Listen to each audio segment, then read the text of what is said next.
Today I'm going to tell you a story that makes me laugh, and it's a story I haven't thought about in more than 30 years, maybe almost 40 years at this point.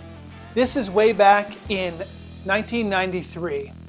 I was getting a start in my sports broadcasting career, and I tell you this story because I think it can help you, because you may encounter something similar and you may encounter someone similar to the person that I encountered.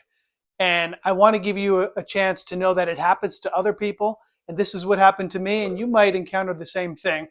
So the year was 1993, and I had just started my sports broadcasting career. I was excited. I was energetic. I was attending junior college at the time. Yeah, I was maybe 6 months out of high school, probably less. And I wanted to be a sports broadcaster. I wanted to jump into sports media. And I was eager. I started writing for a sports newspaper that would come out every week. I would go cover games locally. That was exciting, but I wanted to be on the radio. And so I reached out to a local radio station.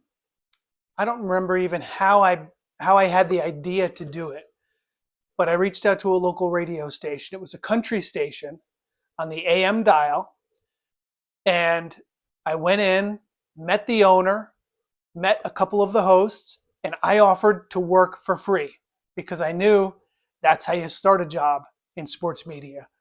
You get any experience you can for free. And by the way, I think that still holds true today. It's a great way to get experience. So what I would do is I would drive to the station early in the morning, 5 a.m. Now, mind you, I'm a college student at this point, a freshman in college. I get up early, I drive to the station 5 a.m., and I put together a news report by looking at the newspaper, and I deliver the news during the morning drive country show. At the time, I didn't like country music. Today, I love it. Country music was different 35 years ago than it is now. It's more popish now. But be that as it may, I would get up, I would go do that, deliver the news in the morning. Then I would go back in the afternoon, do the same thing for the afternoon drive programs. And then on the weekend, they allowed me to host I think it was a 2-hour sports talk show from 11 to 1 on Saturdays. I was in my glory. I was on the air 6 days a week, morning, afternoon, weekends. Wasn't getting paid. I didn't care. It wasn't about that.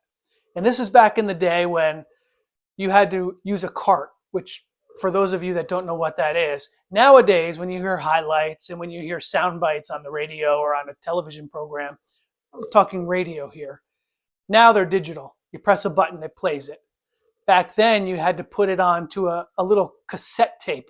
It's called a cart, but it was actually a tape, and you had to record it onto this. It looked like an 8-track, and then you'd have a stack of your carts. You'd give them to the host, and those were your sound bites.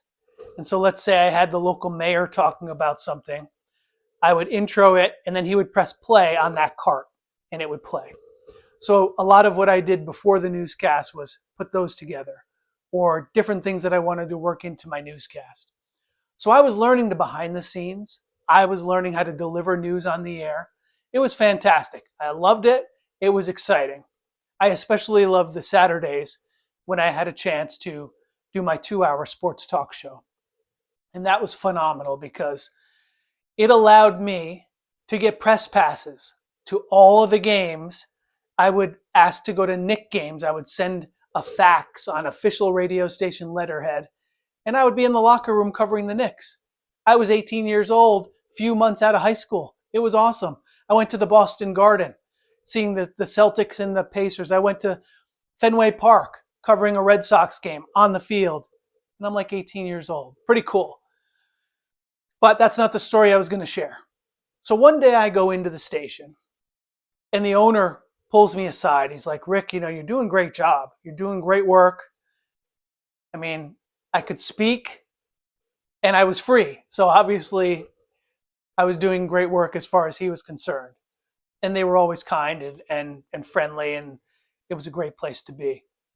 But he said, "What are you considering for your career?" And I said, "Well, I'm just getting my start now. I want to be in sports media. I want to be a sports broadcaster. And that's why I'm looking for my next step, but I'm so thrilled and excited to be learning right now. And he said, have a seat. So I sat down and he said, Rick, I think maybe you should reconsider. I said, what? He's like, this is a tough field. You don't make much money. It's cutthroat. It's all about who you know. There's so much politics. You need a break, and many times you won't get it. It's tough to earn money and have a family. He went through this list. And here I was, an 18-year-old kid, a few months out of high school. And I'm thinking, wow, it must really be bad if the owner of this radio station is trying to convince me not to pursue this field. And I said, no, that's okay. This is the field I want to pursue. And it was cordial, it was amicable, and I continued to work there. It's not like he fired me or anything because I was working for free. But eventually I moved on to other things, and that led to professional baseball and broadcasting college basketball and sports talk shows and all of that, and especially what we do here at Sportscasters Club. But I hadn't thought of that story in about 30 years. And I appreciate what he was trying to tell me because a lot of what he was saying is true. It can be cutthroat. You certainly don't make a lot of money at the beginning. I was working for free, as I've told you 10 times.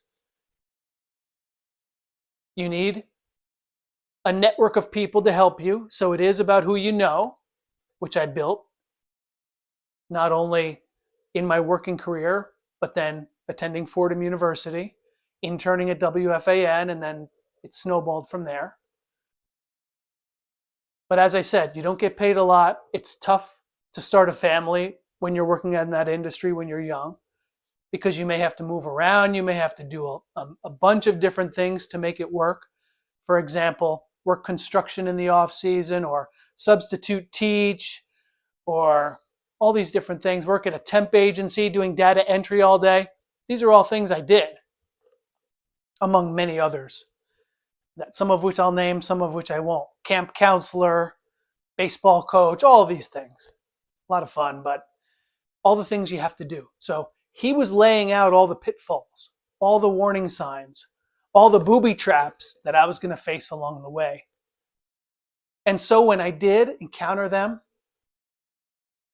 I think subconsciously that made me think, this is all to be expected. This is normal. This is going to happen because he said it was going to happen. He told me these things were things I was going to encounter along my career. So eventually when I transitioned from behind the mic to teaching, and I spent many years teaching at Marist College and the Connecticut School of Broadcasting, as well as Fordham, I was able to impart some of these things to students there. Maybe it wasn't in such a direct, blunt way, but the same way I like to impart them here, because I think it's important that you know that all of those things are true. All of those things are roadblocks and obstacles. And if you're going to succeed at a sports broadcasting career, you've got to not only anticipate them, but you've got to have a plan for overcoming them. And we talk a lot about that here on this channel. So please subscribe. You'll get some of those answers. Again, if I haven't met you, my name is Rick. Thanks for watching today. Share this with a friend if you have any sports fans, because this is for sports fans and aspiring sports broadcasters. So I hope you enjoyed that story. If it happens to you, you're normal. If it happens to you, welcome to the club. And this is where we can learn and get better together. So thanks for watching today. I'm Rick, and I'll see you next time.